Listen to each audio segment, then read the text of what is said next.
একটা উদ্বেগের বিষয় হলো এই যুদ্ধ, স্যাংশন, কাউন্টার সব কিছু মিলে সারা বিশ্বব্যাপী যেখানে মূল্যস্ফীতি, সেখানে আপনারা জানেন যে ডলারের দাম বেড়ে গেল, প্রত্যেকটা জিনিসের দাম বেড়ে গেল, আমাদেরও খরচ বেড়ে গেল, ঋণের সুদ বেশি দিতে হচ্ছে, সব দিক থেকে একটা প্রচণ্ড চাপ।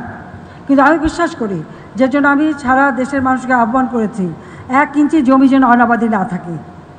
আমাদের ফসল আমাদের উৎপাদন করতে হবে, আমাদের খাদ্য আমাদের আনতে হবে। 96 সালে যখন সরকার গঠন করি 40 লক্ষ মেট্রিক টন খাদ্য ঘাটতি, আমরাই প্রথম দেশকে খাদ্যের সম্পূর্ণতা করি, যেটা বিএনপি প্রচণ্ড বাধা দেয়।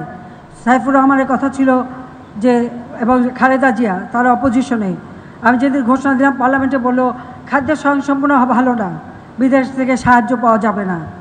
তো আমি জিজ্ঞেস করলাম কি সারা জীবনকে আমরা খাদ্য ভিক্ষা চেয়ে চলবো না নিজের পায়ে দাঁড়াবো?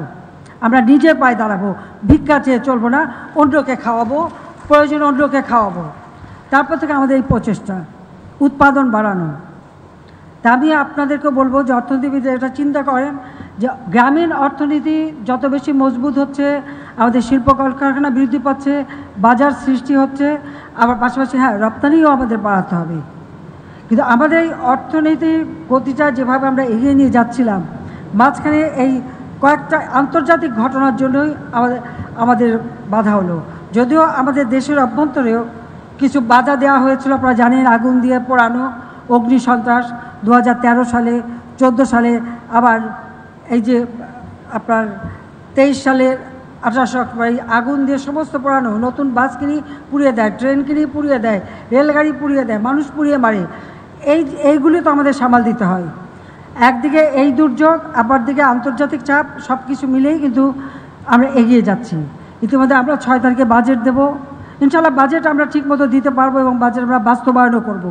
তবে আমরা যেহেতু এই যুদ্ধ এবং স্যাংশনের জন্য কিছুটা সাধন করতে গিয়েছি, এই কিছুটা সাধনের ফলাফলটা হচ্ছে হয়তো আমাদের জিডিপি যেটা আগে গতবার পেয়েছিলাম এত কিছু কমবে, কিন্তু সেটাও আমরা পরবর্তীতে উত্তরণ ঘটাতে পারবো সে বিশ্বাস আছে। সেইভাবে আমরা পরিকল্পনা নিচ্ছি। কিন্তু আমাদেরকে নিজের পায়ে দাঁড়াতে হবে, আত্মমর্যাদা নিয়ে চলতে হবে, কারো কাছে হাত পেতে নয়। এক পদ্মা সেতু নিয়ে চ্যালেঞ্জ এসেছিল, বলছিলাম নিজের টাকায় করব, তখন কারো সমর্থন পাইনি। কিন্তু আমি বলছিলাম যে যেদিন করতে পারবো সেই দিনই করব। আমরা সেটা করেছি। পদ্মা সেতু হয়েছে, পদ্মা সেতু রেল, এই রেল চলে যাবে একেবারে আমাদের মংলা পোর্ট পর্যন্ত।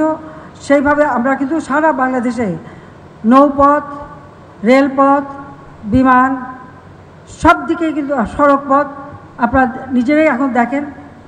আমি আর নাম বলতে চাই যে আমরা যেগুলি করতে পেরেছি এই সীমিত সম্পদ নিয়ে, পাশাপাশি মানুষের খাদ্য নিরাপত্তা, উৎপাদন বাড়ানো, চিকিৎসার ব্যবস্থা, কমিউনিটি ক্লিনিক থেকে 30 প্রকার ঔষধ বিনামূল্যে মানুষকে দিচ্ছি, বিনামূল্যে বই দিচ্ছি, প্রত্যেকটা ছেলেমেয়ে যাতে লেখাপড়া করে, এবং উচ্চশিক্ষা গবেষণার জন্য আলাদা ফান্ড করেছি প্রাইম মিনিস্টার অফিসে, সেখান থেকে আমরা অর্থ দিচ্ছি, বিভিন্ন মন্ত্রণালয় থেকে দিচ্ছি। গবেষণা আমাদের সবথেকে বেশি দরকার। আমি অর্থনীতি সমিতিকে বলবো, আপনারা গবেষণা করেছেন, বিশাল আর্টিকেল আমি দেখলাম, অনেক বই, হয়তো সব পড়তে পারবো না, কিছু চোখ বুলিয়েছি।